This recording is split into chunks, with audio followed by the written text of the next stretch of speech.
My name's Amanda Decicco. I'm the mother of Jaden Torres. He's a former patient of Valley Hospice on the Butterfly program, and I love helping families who are currently going through what I went through. Jaden was a resilient 8-year-old little boy. He was very active and he got a headache from one day to another. He was diagnosed with DIPG. My son was being treated at New York Columbia Presbyterian by Dr. Garvin.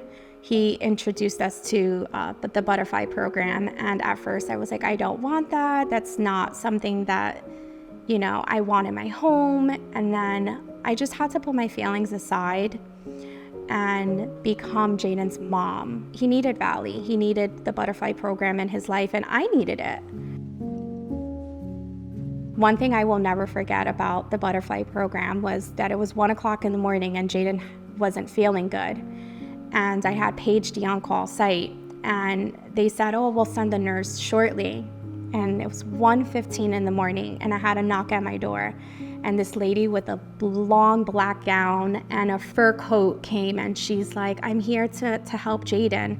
And I'm like looking at her, and I'm like, oh my God, she looks stunning. What is she doing? And she said, I left my private event to come here. And that was Rose Venoro. So she left her private event to come and help my son at 1 o'clock in the morning. Not only do they care for their patients, but they take pride in what they do, and they're very genuine. So they put their heart into it. So for that, I'm forever grateful.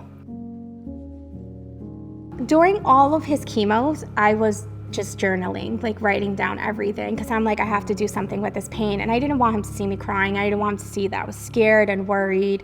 So I'm I need to do something to help me. So I just started journaling. And after I was done, when he passed away, I was like, oh my God, I have a book here. My book talks about our journey, but also talks about my faith and me turning to God and leaning onto God during this difficult time. And it talks about the 5 grieving stages, which a lot of families, I think, can resonate with, because there is so many different stages of grieving. When you're going through that, you're going through a really tragic storm, and you don't feel like you're going to get through it, and you don't know what's your next step. But I always tell my families to just have faith, keep going, and don't give up. And there's help out there. Shortly after he passed away, I started helping the Butterfly program as volunteering and speaking to families. They hold a huge place in my heart, and I appreciate them walking me through the journey then and now.